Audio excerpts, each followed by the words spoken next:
market, how do you stand out and how do you do it authentically? So today I'm Monique. I'm here with my podcast and I'm sharing stories of real people, real stories, real businesses doing great things. And I've got the amazing team from Vital Electrical and Vital Solar. We've got Cam and Maryann. Welcome to the studio. Woo! Kia ora. I feel like we need a big audience, and I say this every time, but I feel like we do. I feel like I personally need it. No. Yeah, you do need a big audience. Everything for you. I've been stalking you guys for a little while because it's my job, but also it's kind of creepy, and I really enjoy that. And Cam, you keep sharing really cool kind of behind the scenes videos about your business. And for most people, they'd think electrical is kind of like, oh, it's a necessity, but you make it kind of interesting. What drives you to do what you do?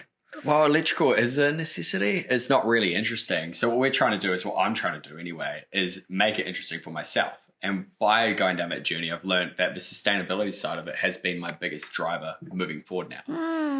One of the things that we're sort of going through as a business is trying to take ourselves out of just being electricians and being more of an energy consultant as we're moving towards that electrical side. Electrical side. Yeah. As we're electrifying New Zealand away from gas and resources like that, we see that we've got a really key role in that moving forward for our general clients as well as clients moving forward on the solar side of things. Oh, that's so good. You sound super well prepared, by the way. That was really good. But part of that is, of course, what you bring to the business as well, Maryann, with the solar side of the business. And solar's quite a hype business right now because everybody's like, oh, yeah, I'm going to get my solar charger, put it on the dashboard of my car so I can power my, my iPhone and stuff. But it's a really big business, right?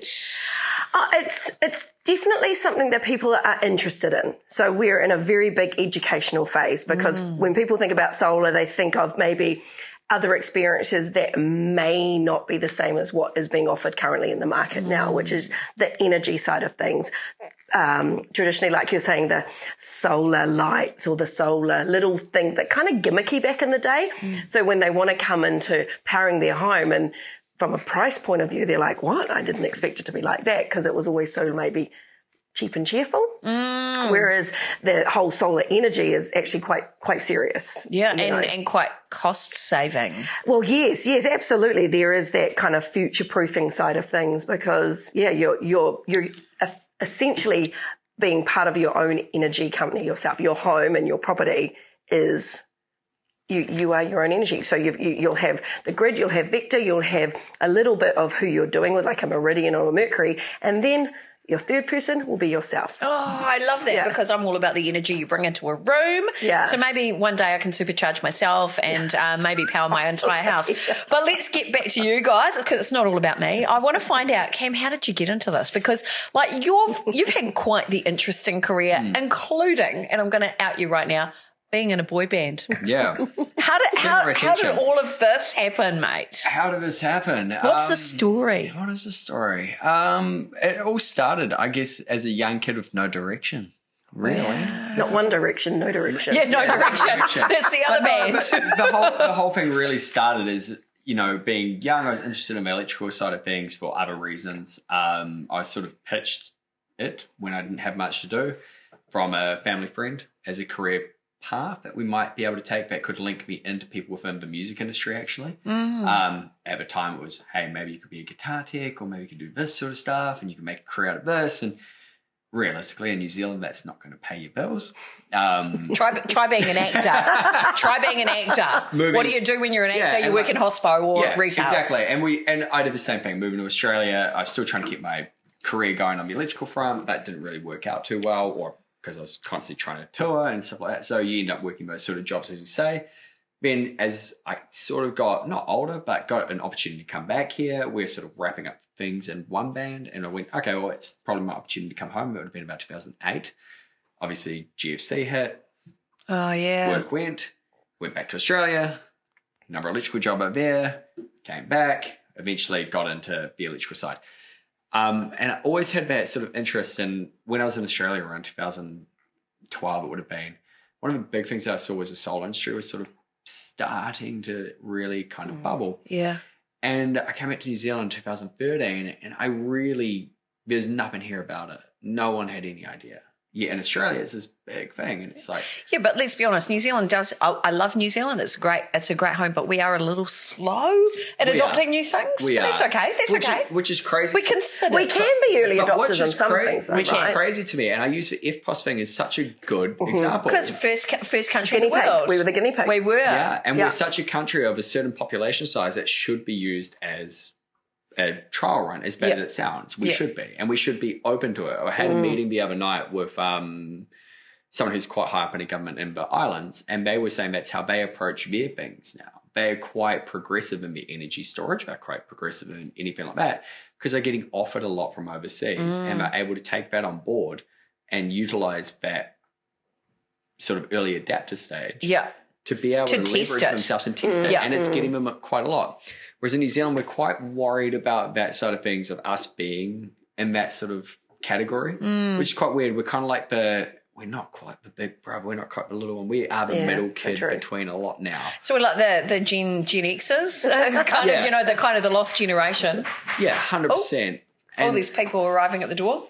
And I think one of the things that goes with that is that it's really hard to sort of now punch through and sort of encourage people to do the right thing. Also, I feel that with the energy side of things here, people are very scared of past experience. One of the things that I think happens over here a lot is we're not very outgoing with how we feel about things. And that goes through the energy market. It goes through everything we're doing as early adopters. We never want to be the big person crowing. And I feel It's such a Kiwi thing, eh? Yeah, it such is. a Kiwi and thing. I feel like we always have such a good opportunity. And I feel with the whole solar industry, for instance, and like I know we've got the electrical business as well, but the big thing for me is the solar side because of where we're taking the business. But we always sort of look at it and go, actually, at the moment, you've got such an opportunity to be an early adapter. And EV vehicles are a big thing. New Zealand versus Australia in terms of EV, we've got such a higher uptake of it. You'd think that would correlate with our solar adaptation or our energy management adaptation, yet it hasn't. And I think part of it comes down to, once again, the EVs are proven overseas. People are still worried. In Auckland in particular, we think about things like, oh, it's cloudy. Oh, it's not much sun. So, well, solar doesn't work like that. Solar works on UV. Absolutely. It doesn't work on sun. It's not sun. It works on sun. Obviously, sun helps, but it's UV. If it's light outside, we can produce electricity. And I think, that whole early adaptation thing is really hard to get through. And we're in that stage of the industry now. And I've come completely off topic here. No, it's all good. It's all good. It's all good. There is no topic other than real stories, real people. That's my agenda. To go back to where I got to before doing all this was that I saw the solar thing in Australia, thought it was going to be a big thing over here. Not that I wanted to do it for money. I thought it was a really cool idea. And I always say, as you would have seen at my presentation the other day, was that the dream that I have for all of our clients is that they'll have a general house or business, they'll have their solar panels on their roof, they'll have an EV charger, which is charging from their solar, they'll have their electric hot water system that they would have changed over from gas, hopefully.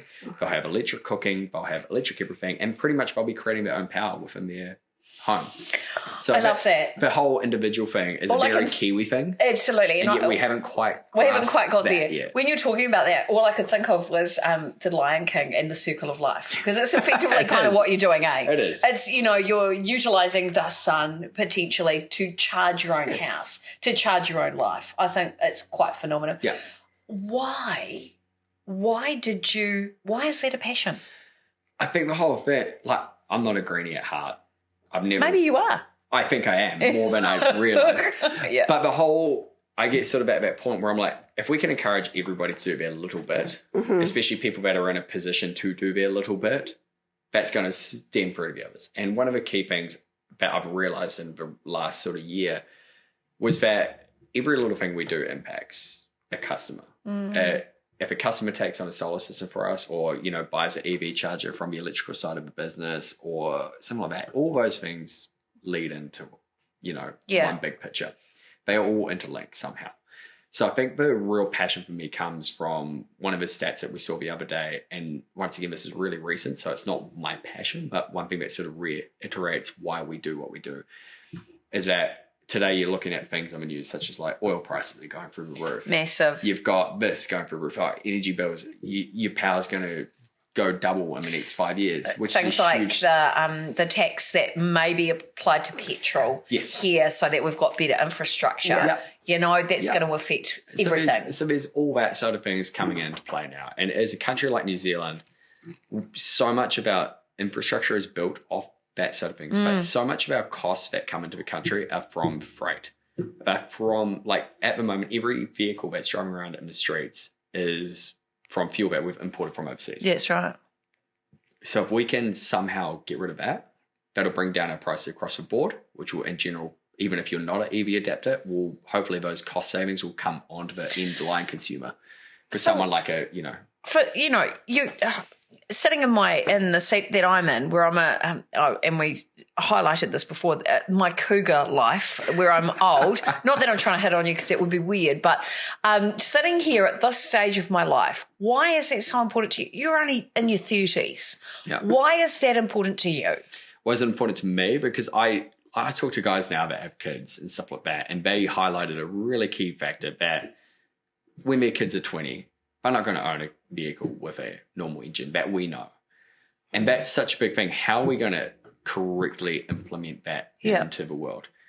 Our grid that's in Auckland at the moment, current Auckland, I talk about Auckland all the time, but New Zealand in general is not going to be able to handle what's coming. Because there's been such an underinvestment in it for so long. Yeah. But what we should be looking at doing is, why not look at doing it ourselves?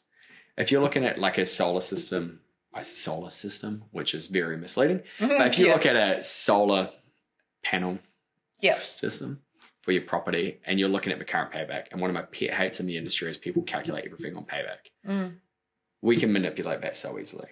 I can turn around and tell you now that if we were to say, hey, power bill is going to rise in 5 years, double, and we say, okay, so that's a 50% increase in power per year for the next 5 years. My maths is probably well off there, so it's okay. But it's everybody does it. Yes. Yeah, no, that's Everybody the thing. People can manipulate it to what they want it to look for the consumer because it's like we don't know. Yeah. So you have some companies that are quite conservative. We're very conservative. We're only like the 3%, and so our payback will look between the 8 and 10 years. But if someone's going to do it, we reckon the price is going to be double. That looks like a 3 to 4 payback. So when you're looking at quotes, it's like, okay, I choose that one because of the payback. But it's only as good as you, the consumer, and what has happened in this pretend kind of environment. Right. So that's the hard thing in our industry. It's that payback of people go, I want my money back. But there's a lot going on. But when it comes down to that sort of the original question about, once again, I'll be very good at it because it's something I am passionate about. So I'm going to keep keep going. But one of the things that we sort of always come back to is that vision of having everybody being self-sustainable. I love the fact that when we get certain clients, certain areas like Titirangi and stuff like that, when they have a power outage, they know that they can still charge their car. They know they can still, operate their house. Maybe not charge their car, but they can still operate their basic appliances. They can still work from home. They can still have internet running. And that to me is sort of a really good sort of side thing that comes with the pushing of what our passion is, which my passion is, once again, encouraging everybody to generate their own power, work within their own network, take load off the grid, and effectively trying to encourage people not to be selfish. And when you're going for solar, one of the things is obviously it benefits you and yourself, but it's also benefiting someone down the line. And that comes into that fact that I saw the other week. We had a really good article come out from Rewiring Aotearoa. And one of the factors that they stated was what I was saying before about the fossil fuels, how much of it is imported into the country. Yeah. And if we could riddle of that and go pretty much full electric and generate our own electric, you could see such a big savings across the board in freight and that. So that then goes down to the lower it's a trickle down effect. That's more of a trickle down effect than, to me, that's more of a trickle down effect than wages. When we're sort of like, we have multiple governments coming and we're like, wages, we'll just keep increasing wages. But we've seen, as we've been doing that, inflation keeps growing. 100%. But why don't we tackle the thing that's potentially causing things to go up in price? Freight, transport, energy. It goes deeper than that. Wow. And that's at the heart of your company and why you created this. Essentially, that's where it's gone. And it was one of those things when I created it, I didn't really know that that's where it was going. It was more of an energy self-sufficiency thing. And now lately you start looking at all those side of things and you're like, actually, this is going deeper than what I never knew. So do you think through setting up this company, have you found yourself through this company? That's a good question.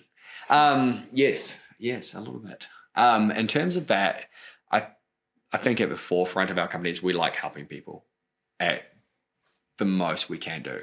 But it's also educational. And when we brought, say, Maryann on board, one of the big things was that I don't want to be a transactional company. Yeah. And we see that so many times with other people within the industry. Electrical as well. Like I've got people that are very successful that are around me that run similar businesses. But it's very transactional. It's very in and out. We don't care afterwards, or we don't really care what we're selling you as long as we're benefiting. And it's that kit set type scenario. And you see it with building companies, you see it with everyone. But I don't like to say we're bespoke, and I can't stand that word because bespoke is... It became very passé. Everybody was using it, right? Yeah. And so, but what I like to say is like, hey, we can give you a system the same as someone who's offering it for this. But what you're going to get is something that actually is ethical. It's something we care about, and you know that forever that will look after you. Some way, somehow, we'll still look after you. Oh, I love that. And Maryann, I want to bring you into the mix on this part of the conversation because I've known you for several years now. I know. Probably 10 years, maybe longer. And what I know about you, actually probably... like 20. Maybe. Yeah. Maybe 20 so. from the old karaoke scene back in the day. Yeah. And you're a great singer, by the way. But what I know about you is that, and it kind of aligns with what you're talking about, Cam, is the importance of those relationships. Yeah. So yes, education is a big part of what you do, especially around the energy space. But I know you've come from some really big businesses and you were in relationship management. And I won't mention the name of those big businesses, but I know what they were. And now you're in the solar space, and that's effectively what you're bringing is, like I think of solar and I think, okay, panels for my house. It is quite a transactional product, but you're bringing so much more. So what drives you? Well, it's probably twofold, actually. It's small business. I really, coming from corporate, coming into small business, I just feel that that's what I'm here to do and to help. I helped a friend before. I actually met Cam through a business network group. I'm allowed to say BNI. You're allowed to say shout out to BNI. Shout out to BNI. Auckland, so we love you. We were, and so when Cam reached out and said, I'd like help here, I said, hell yeah, I'm going to help you because I believe in him. I believe in his vision. I actually, back in the day at 18, used to sell solar, which shut the front door. Yeah, but that was really when it was all very off grid. So you would go down to field days and create these systems and that. So I did that for 2 years, and then I got into my corporate life after doing that as a little admin girl. And so I was it's kind of like a little bit full circle. Yeah, we were talking about that before today's chat. Yeah, is going, okay, this is cool. And I could see Cam's passion, but I could see that, right, this is something that it's a customer experience. Like Cam's vision is that we're your energy partners for life. So for that, it's a customer experience, and that's my jam. That is your wheelhouse. That's my jam. Like when people say I'm a salesperson, no, I'm not a salesperson. No.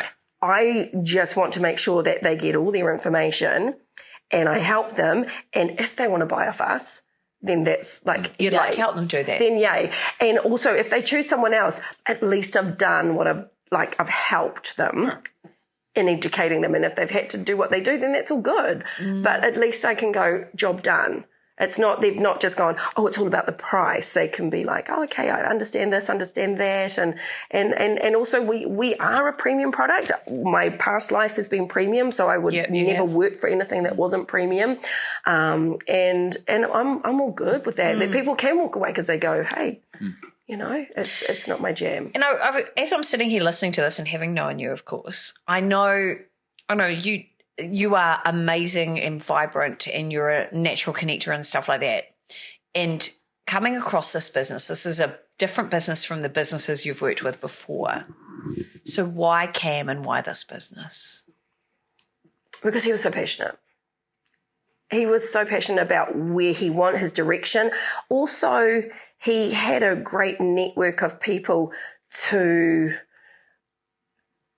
improve his business side of things. He wasn't just a one man with a van kind of gig. He had people that he's going, I've got business coaches, I've got marketing people. So he was serious about it. And so that's where I kind of go, yes, you just need that little bit of customer service kind of structure. Yeah. I call him it's a wrangling. Beautiful mind. I call him like the beautiful mind. Beautiful mind with like vision. I'm like, okay, right. This is what you want. Boom. Okay, let's get this done. Check. Because I do believe in it. I like to think of myself as Matt Damon. Okay. But not Matt Damon. Matt Damon. Yeah, okay, cool. Matt Damon on the chalkboard, smashing out yeah. sums that no one Whatever understands. works, brother. Yeah. Whatever works. Yeah. That's so cool. Yeah. And then, like, you guys, like, every time I see you guys together, it's like watching whānau. Yeah, but we've tried to do it I try to do it with the actual business as well, though. Like, not just Maryann, but like our whole team. Yeah. I wouldn't have anybody that isn't really fit for what we are. And like, even if we grow to where we want or where I want to go, Yeah. I would imagine that we can still on a Friday afternoon sit down and have a group beers. I hope that, we can look after each other's family. And I there's a really good thing that came out the other day. I was actually listening to a podcast this morning of a guy in Australia who owns a really successful business. And he was saying how one of his employees was putting panels on his roof of his house, and he went and helped do the install. And he's got a team of 50. And I was like, to me, that's something that's quite unique. Like, you don't hear that a lot. And I was like, that shows that there's a connection there between all the guys going out. And that's sort of what you go, oh, actually. And thing is, it's a culture. You have to have a culture.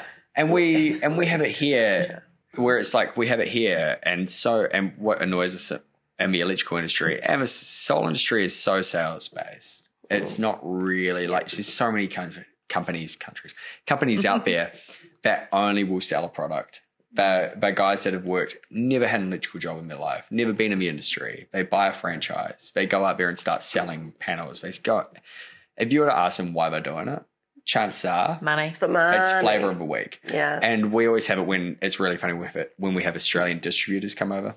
And they always come over here to sort of scout the industry, and they come over here and they're very shocked very quickly at how little is going on here still. That's right. We're still in very early adapters. So I'm like, okay, well, and that's what we're seeing. Like, one of our main things that we're talking the other day, and we've started seeing a big influx in clients in the last month of people that have been calling us with problems, such as they've had parts installed in the last, even as little as like 2-3 years ago. Wow. Whoever's solving the system or whoever's solving the parts has gone. The system has gone under. And so now we're coming in. And that's where it's like the importance is of when Maryann was talking about, and I was talking about the buyback and manipulating numbers before. One of the big things that we see with that is it's just a value. But we're going to do a job next week, which is sort of like it's for a commercial client. Should have ever been scrimped on in terms of product. They scrimped. They've been promised a payback period of whatever amount of time. Their inverters failed on one part of the system, which is the main, like the core of the system. They might have saved $2,000. That inverter's been offline now for 4 months. When you're talking about a system For a commercial business as well. So that extra $2,000 to $3,000 would have given them peace of mind or rest of it. But instead, you've had someone go in and sell them something that is going to create more money for them. But the business is invested and gone. And we hear stories like that all the time. And to us, it gives the industry such a bad rap. And I always say solar is kind of like it is a bit snake oily at times over here. Like, it's very used car salesman. It's very real estate agent. But it shouldn't be, because it's going to be the way we go. It shouldn't be. Are you shocked that people door knock for solar? Some people door knock. Sorry, I just did that. Did you just see that face? Door knock. But if you've got like door knocking, it's so like door knocking. So I don't understand why you would door knock something like that. It's so many. Look, I've seen a lot of people, because I do a lot of trade shows, and I've emceed a lot of trade shows, or I've had clients at trade shows. I get that they might be there to introduce people to it, even though it's been around for a long time. But door knocking? Yeah. So it's a thing. Wow, I thought it was real estate. Think about cell does phones. door knocking. Well, think about cell phones in the 90s. Yeah, okay, yeah. Yeah, okay. That was door knocking. Then you went through the early 2000s when you had power companies door knocking. And I actually thought door knocking I thought it was made illegal. Wow. But apparently not. No, it's not. I don't know. I get charities, and I know even And real there's estate. a lot of religion set to it as well. Religion's charity. It's a good way to get a free lawnmower. or a Kirby vacuum cleaner. I'm sorry. Yeah. I'm sorry. That was not meant to do. I just kind of go, and I just kind of go, oh, that's so, I don't know. That just takes the integrity away from me. Totally. And Because you can sign up right there. So it's sort of like encyclopedia kind of stuff. No. It's pressure. I know, on right? the end Pressure consumer. selling. And at the end of the day for us. And are they pressuring through that shock factor of here's what you're missing out on and here's what you could save? What is their tactic? And I think that, I don't know, but the biggest thing that we come across within the industry is it's such an early adapter thing still. And that sounds so surreal to me, given we try to compare ourselves to Australia a lot. And by no means we like Australia in the solar industry or in a lot of industries. But one thing the Australians have got a lot right in the solar industry, they've got a lot wrong. Unfortunately, but I'm going to say unfortunately, fortunately, we're in a position where we should be able to learn from that or what they've done wrong. Unfortunately, we're going down a direction the same way they did. Oh. And I was actually talking to someone we're part of it. So we're part of an industry group called SENS, Sustainable Energy Association of New Zealand. And I was talking to two people from them the other day, and I had a bit of a gripe about certain practices within the industry. I sort of said, this is so crucial right now. We've seen such influx, especially as the construction industry is slowly not dying, because it won't die, but at the moment we all know it's going for a lull. So we're seeing a lot of electrical businesses starting to branch out and try other things. Yeah. The biggest problem we're seeing with that is something like solar is that it's now the flavor of the week for them to try have a crack at, which is fine. We want, I want more people having to go at it because it's good for us. It's good for competition. It's good for stuff like that. It is good. It's going to drive our suppliers supply cheap pricing, which means that we can supply better product to our clients at a lower rate, which to me is a great thing. However, it also has something that can open up a can of worms. Yeah, of course. Of bad practice, bad customer service, bad everything. And I always say to Maryann, when Maryann first came on board, I always used to point out the solar hot water debacle. And years ago when I was an apprentice, so this is 20 years ago now, one of the big things that was huge around the West Auckland region was solar hot water, because people would have power cuts all the time. They're like, oh, don't worry, we can heat your water through solar. Yeah. And people were paying like 10 to 12 grand for these systems that just didn't work because the technology wasn't there for it. And we have a customer that came on board who his wife was so terrified of putting panels on her roof because of that experience they had. And so we've sort of worked through those things now. And then solar trauma. Solar trauma. Oh my God. They call it the solar coaster for a reason. Yeah, it is a solar coaster. So in Australia, the saying came from Australia, and the solar coaster it's up and down. We never know where the hell it's going. Everything changes so quickly. Yeah, of course. Manufacturers go like, in Australia, we're seeing, and like even here, we've seen such big brands exit the market out of nowhere. So lately we've seen LG leave the solar industry altogether. Wow. Which is, to me, was like, oh, well, there's a reason for it. But one of our biggest solar suppliers / installers in New Zealand was LG exclusive. So now how do they honor that warranty? Wow. Then you've got... but does that open the door to opportunity? Totally. But that's where it comes down to, like, I always say from my side of it, and Maryann never knew about this stuff when she joined, and it was quite funny. I always say she's been with us for 2 years now, and I always go through a thing of, like, first year's an educational period, and then this is this, and then this is this. Then you get into your flow. Yeah, and I remember saying to her, I was like, one of the things that gripes me the most is the ethical solar, non-ethical solar side of things. And a lot of the products that come on board are non-ethical, and everybody, it's like being an early adapter of EVs myself. One of the biggest things we got was, how are your batteries made? How's this made? And that's one of the things that I took on board so heavily. I went, oh shit, I'm kind of doing the right thing. And it's like when we have an iPhone, or it's when we have anything. It's like most good technology comes from a little bit of bad.